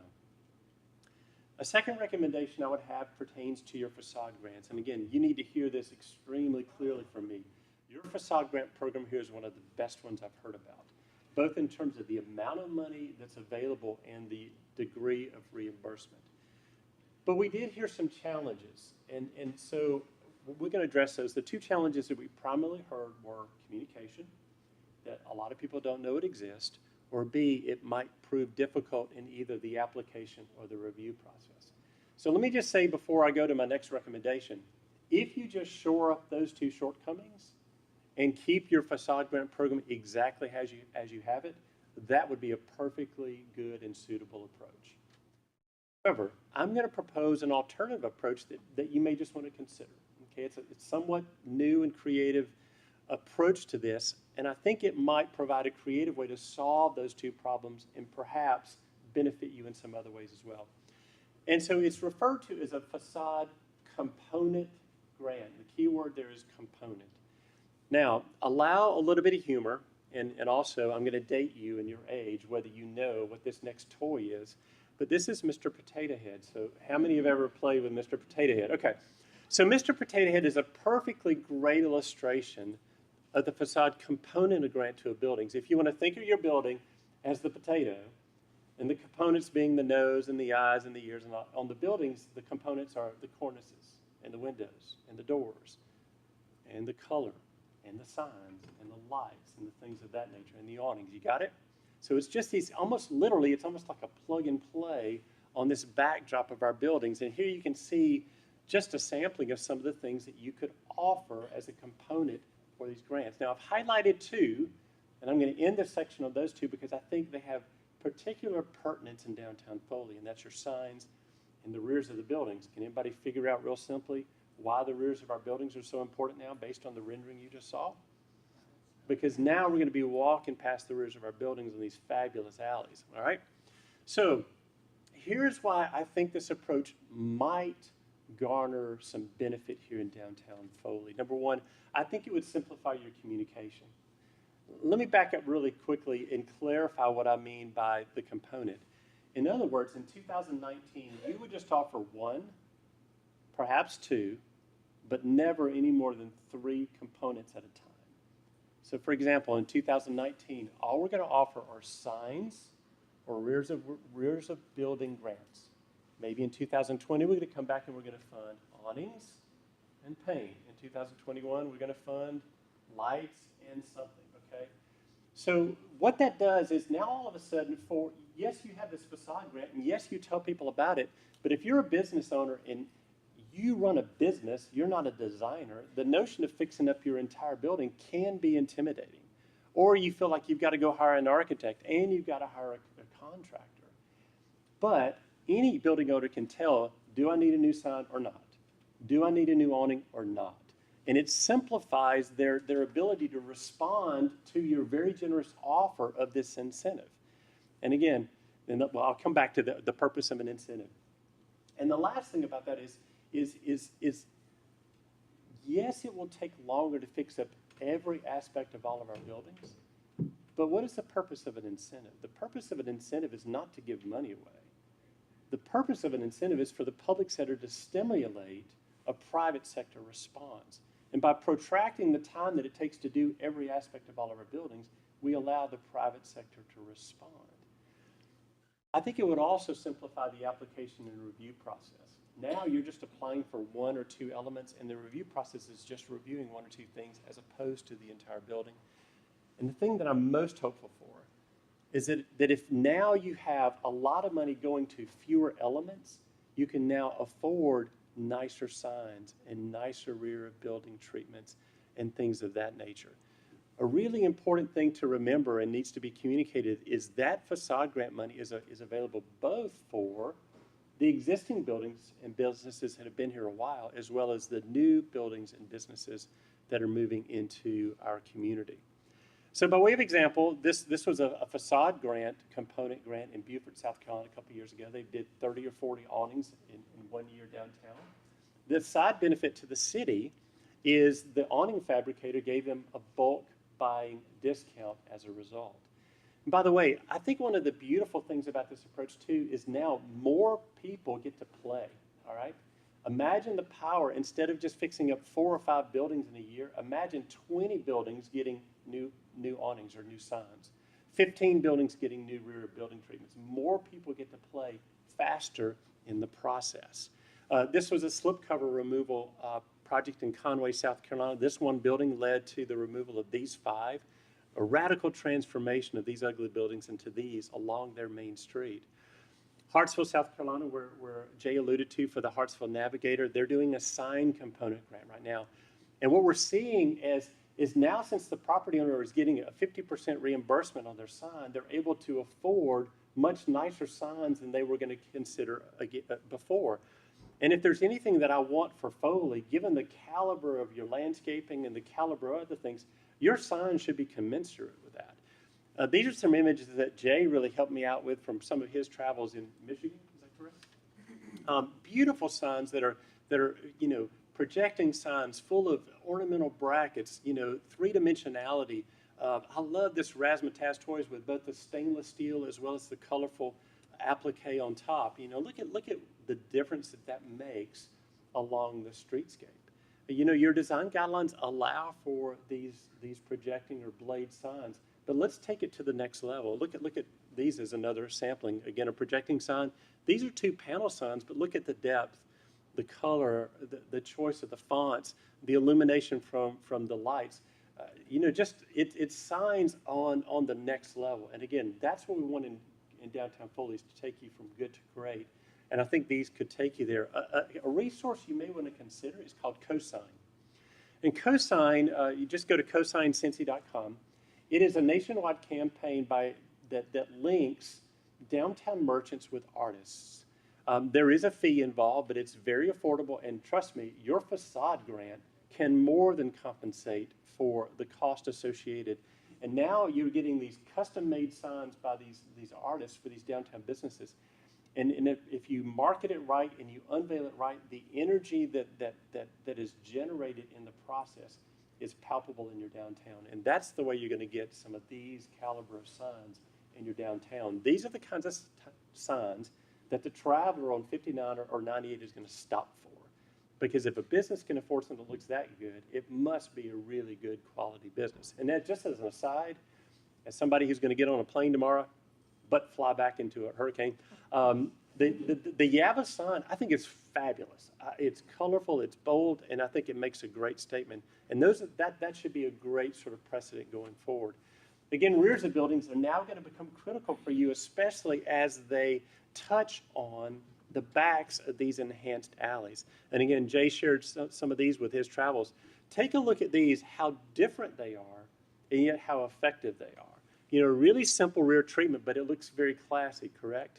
Whereas here in an eatery, a far more, in-depth dining space, very colorful here, simple treatment here, putting some merchandise out on the outside, but a nice covered entry.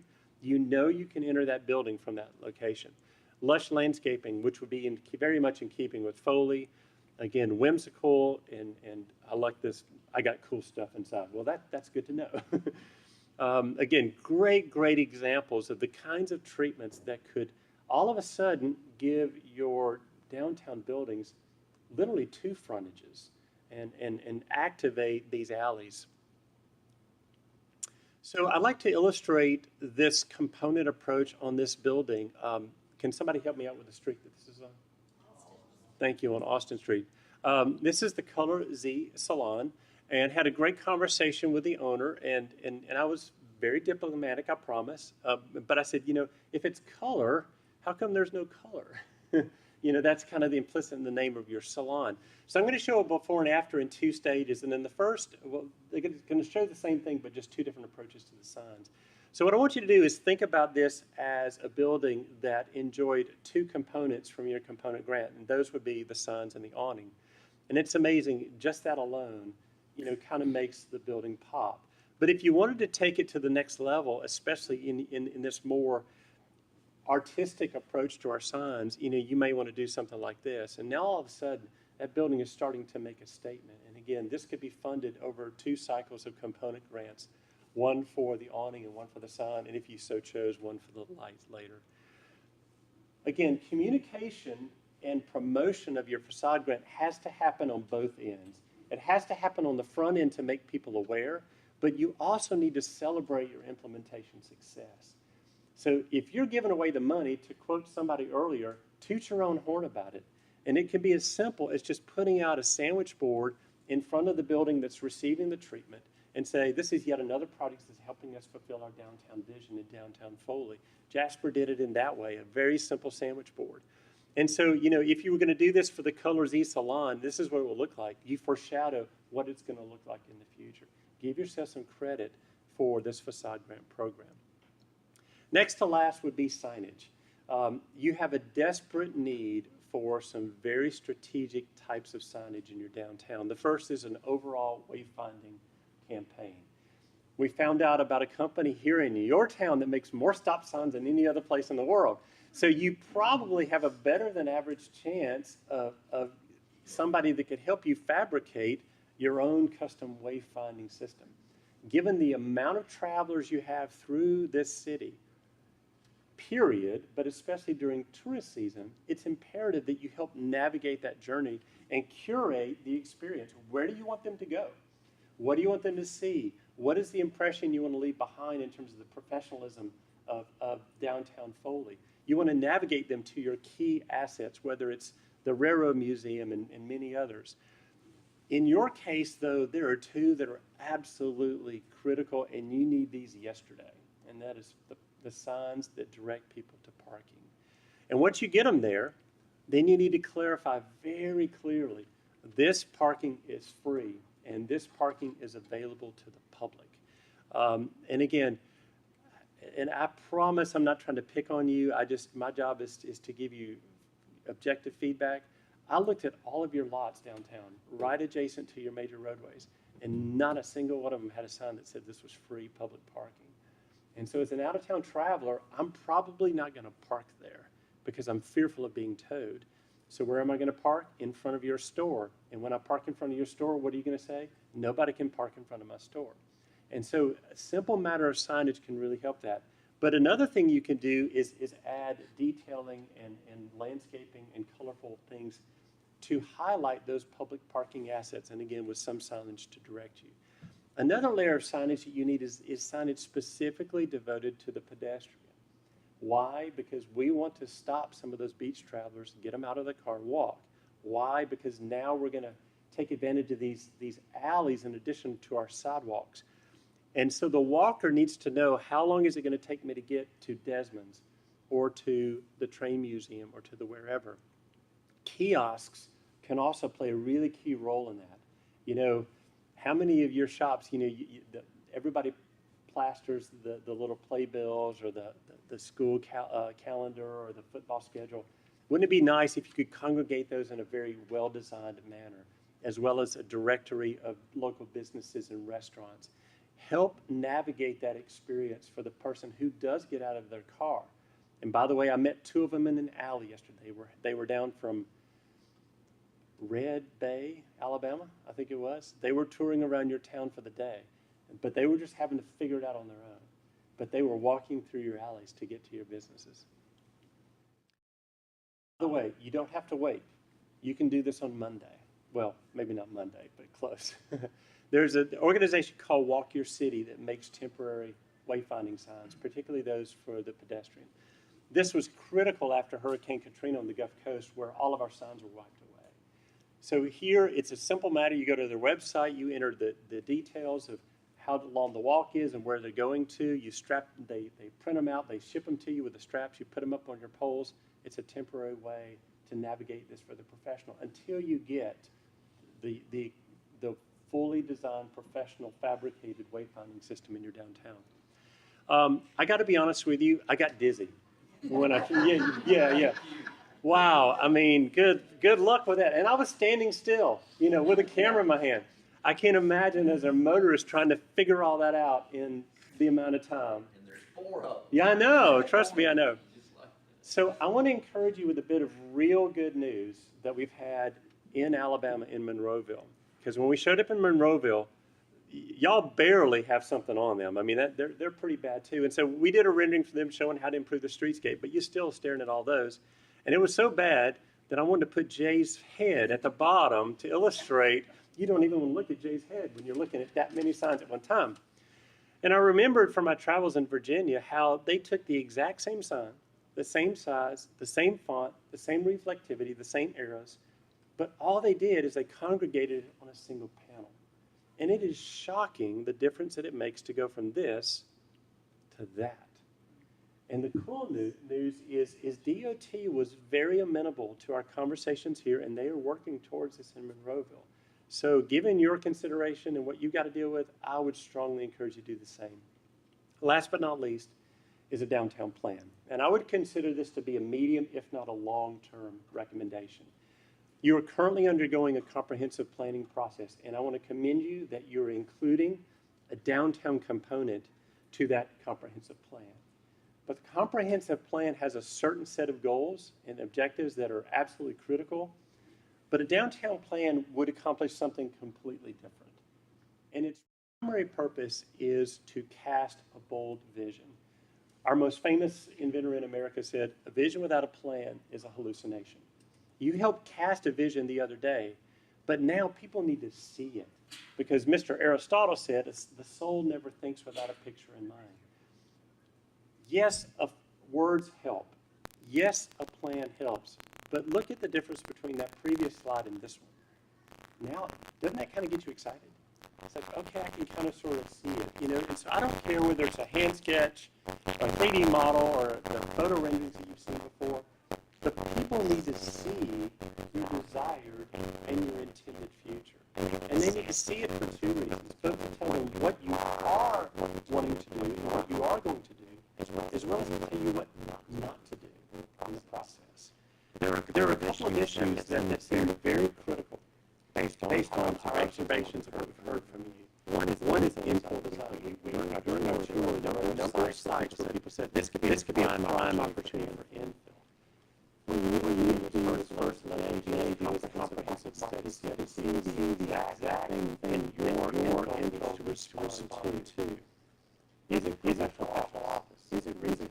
Is it residential? Is it a combination of those? But understand, this is a project taking South Carolina. Mid construction fitted very comfortably in an existing breakdown context. Another thing that we are really with this consideration is this has been such a wild success on this would be the north side of 98. People traveling south really know when they buy in the core of your downtown.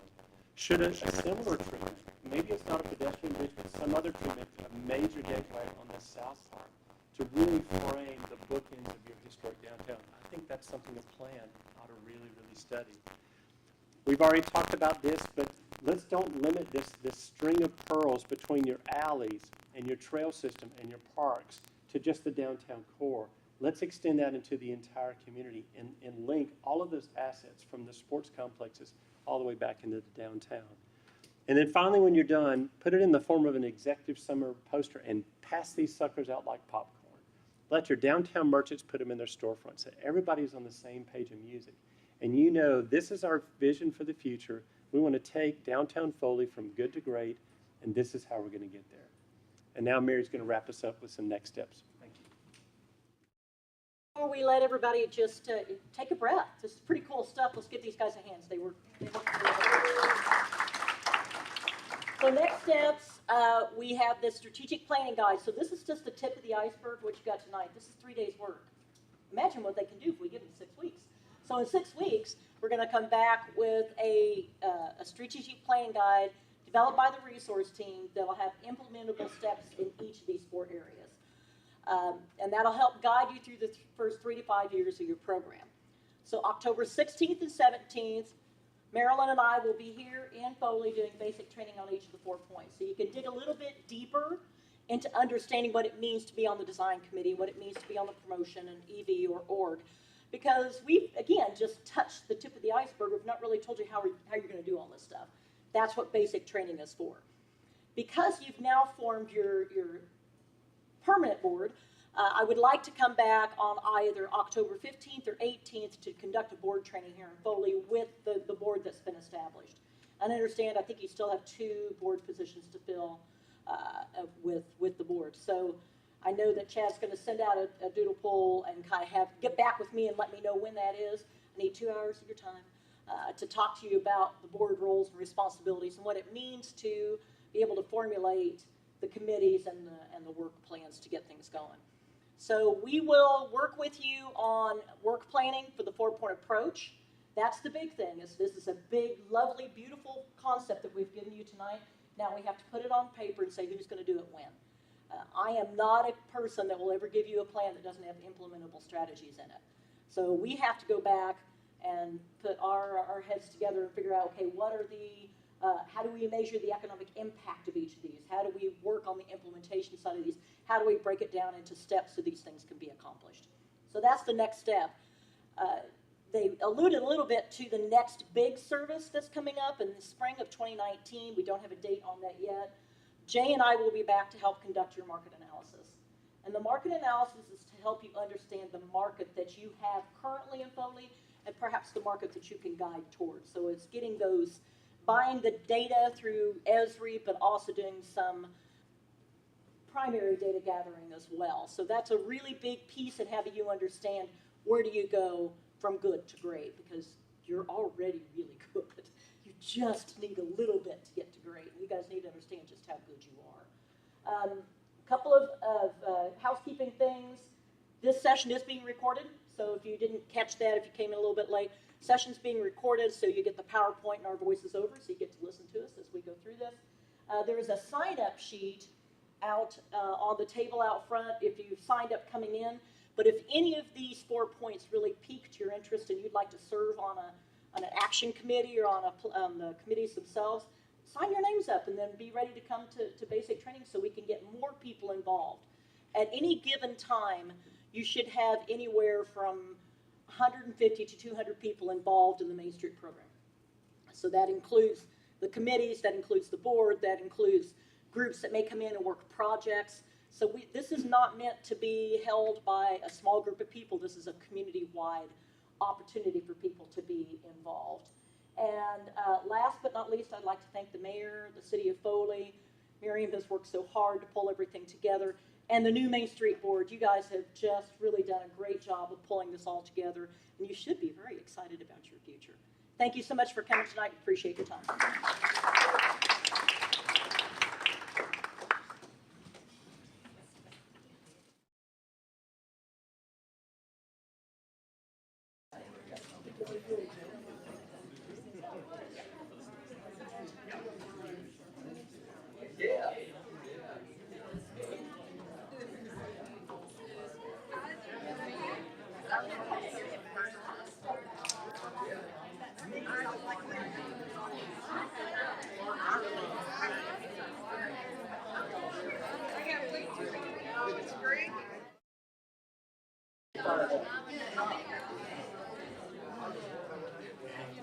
Where you headed?